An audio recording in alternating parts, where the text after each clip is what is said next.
Berjumpa kembali dalam program Yesus Kuatku, kali ini dengan tema Wanita Pembawa Berkat. Tetapi sebelum lebih jauh, saya undang kita semua berdoa terlebih dahulu. Bapa sorga, di dalam nama Yesus, Tuhan dan Juru Selamat kami, mengucap syukur kami datang kepadamu dengan keberadaan kami ini Tuhan. Kami akui semua oleh karena kemurahan-Mu. Mengisi hari ini, sebelum kami menjalani hari ini, kami butuh firman-Mu. Oleh sebab itu mari Engkau sendiri berbicara melalui renungan sebentar yang akan kami dengar Tuhan. Biar hidup kami sepanjang hari ini boleh sesuai dengan kehendak Tuhan.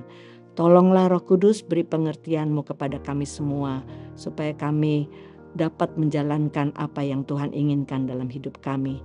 Dalam nama Yesus Tuhan, kami berdoa. Amin. Puji Tuhan. Bicara tentang wanita pembawa berkat, yang pertama terlintas dalam pikiran adalah seorang ibu. Seorang ibu saat dia mengandung anaknya, mulai dari janin yang ada dalam rahimnya sampai ia melahirkannya. Bahkan kemudian ia merawat untuk membesarkan anaknya. Ibu yang baik pastilah akan terus berjuang untuk dapat memberikan kehidupan kepada anaknya. Bahkan bagi ibu yang takut akan Tuhan, ibu yang mengenal Tuhan dan kebenaran, bukan hanya perkembangan secara fisik dari anaknya yang dia perhatikan, tetapi juga pertumbuhan jiwani dan rohaninya akan diperhatikannya. Maka kalau bicara tentang wanita pembawa berkat, saya rasa ibu adalah gambaran yang baik sebagai wanita pembawa berkat. Bukan hanya berkat secara jasmani untuk anaknya, untuk rumah tangganya, tetapi juga berkat secara rohani. Haleluya. Tapi sekarang bagaimana untuk kita, khususnya para wanita, dapat menjadi wanita pembawa berkat?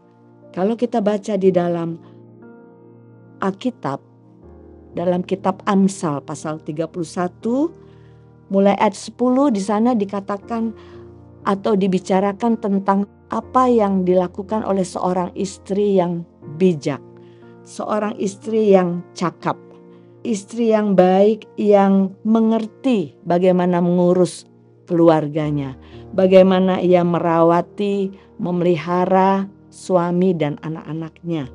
Yang selalu diutamakan oleh seorang istri yang cakap adalah pelayanan dalam rumah tangganya, sehingga ia akan dicintai oleh anak-anaknya, oleh suaminya. Puji Tuhan. Dan sekarang mari kita lihat sedikit ke dalam ayat-ayat tersebut. Khusus dalam ayat 25 dari Amsal pasal 31 ini dikatakan bahwa pakaiannya adalah kekuatan dan kemuliaan. Artinya wanita dalam pasal 31 ini merupakan seorang wanita yang tangguh, yang tidak mudah lemah apapun yang dialami, apapun yang harus dia kerjakan dalam hidup kesehariannya. Dia juga kuat dalam imannya. Sebab jelas dalam ayat 30 dari Amsal pasal 31 ini dikatakan bahwa wanita ini adalah wanita yang takut akan Tuhan. Dalam ayat 17 dikatakan ia mengikat pinggangnya dengan kekuatan dan ia menguatkan lengannya. Jelas wanita ini selalu mempunyai kekuatan dalam hidupnya. Orang yang takut akan Tuhan pasti akan mendapat dukungan kekuatan dari Tuhannya yang Maha Kuasa. Dan Mazmur pasal 1 ayat 3 katakan apapun yang dilakukan, apapun yang dikerjakannya akan dibuat Tuhan berhasil. Haleluya. Hidupnya dipenuhi dengan kemuliaan. Segala perbuatannya terpuji. Dalam Amsal pasal 31 ayat 30 dan 31 di sana jelas dikatakan kemolekan adalah bohong dan kecantikan adalah sia-sia, Tetapi istri yang takut akan Tuhan dipuji-puji. Berilah kepadanya bagian dari hasil tangannya, biarlah perbuatannya memuji Dia di pintu-pintu gerbang. Jadi wanita yang takut akan Tuhan, yang mengerti bagaimana melayani khususnya rumah tangganya, dia akan dipenuhi dengan kemuliaan, akan dipenuhi dengan kepujian. Perbuatan-perbuatannya adalah hal-hal yang terpuji, sehingga orang-orang seisi rumahnya memuji dia, bahkan orang-orang di luar rumah pun memuji dia. Dalam ayat 25 bagian B dari Amsal pasal 31 ini juga dikatakan bahwa wanita ini tertawa tentang hari depan. Banyak orang khawatir, orang takut akan masa depannya. Tetapi dalam Alkitab ini jelas dikatakan wanita ini justru bersukacita dengan hari depannya. Sebab apa? Ia yakin bahwa di dalam Tuhannya masa depannya terjamin. Haleluya.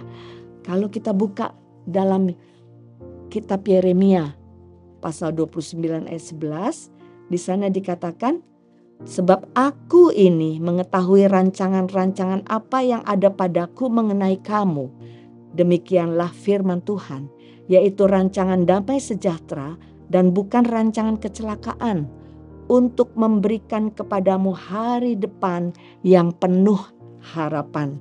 Inilah yang diyakini oleh wanita yang ada dalam Amsal pasal 31 ini. Kemudian dalam ayat 26 dikatakan bahwa wanita ini membuka mulutnya dengan hikmat, pengajaran yang lemah lembut ada di lidahnya. Ia adalah seorang wanita yang tidak bicara sembarangan saja, tapi kata-katanya adalah kata-kata hikmat.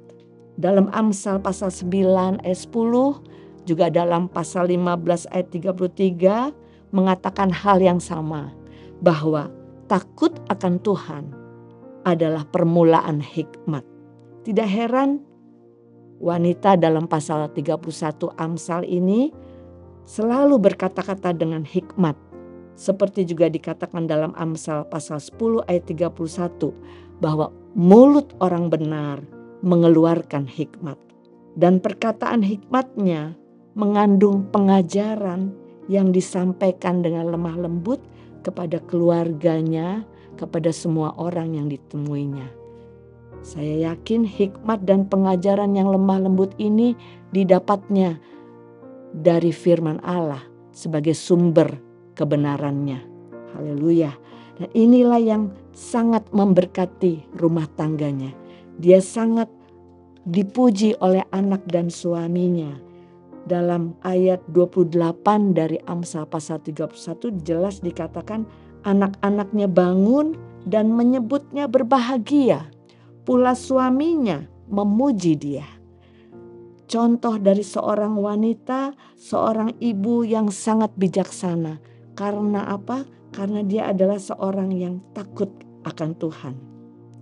Maka untuk menjadi seorang wanita pembawa berkat, tidaklah harus menjadi seorang wanita yang kaya secara harta benda atau cantik secara lahiriah, molek dan sebagainya. Tetapi yang perlu adalah kaya secara rohani. Mempunyai kehidupan yang sungguh-sungguh takut akan Tuhan. Mempunyai persiapan kebenaran firman Tuhan yang penuh di dalam hidupnya. Juga hidup yang sesuai dengan kehendak Tuhan. Inilah yang membuat ia dapat memberkati orang-orang lain yang ada di sekitarnya. Orang-orang yang ditemuinya sehari-hari, khususnya di dalam rumah tangganya. Berkatilah orang-orang yang Anda temui, jadilah wanita pembawa berkat dan mengajarkan pengajaran yang lemah lembut kepada orang yang kita temui sehari-hari untuk memuliakan nama Tuhan. Puji Tuhan, mari kita berdoa agar kita mampu melakukan firman Tuhan yang menjadi renungan kita pada hari ini. Bapa Sorga, kembali kami datang kepadamu setelah kami dengar renungan firman-Mu Tuhan. Kami mohon pertolongan Allah Roh Kudus supaya kami mampu lagi melakukan apa yang firman-Mu ajarkan kepada kami ya Tuhan. Agar kami menjadi orang-orang pembawa berkat bagi rumah tangga kami, bagi keluarga kami, juga bagi orang-orang di luar sana yang kami temui sehari-hari Tuhan. Terlebih berkat rohani yang dapat membawa orang-orang memuliakan Tuhan. Terima kasih Tuhan, kami serahkan hidup kami sepanjang hari ini ke dalam pimpinan Tuhan. Dalam nama Tuhan Yesus Kristus. Amin. Hiduplah hari ini dengan membawa berkat bagi banyak orang. Bersama Yesus aku kuat.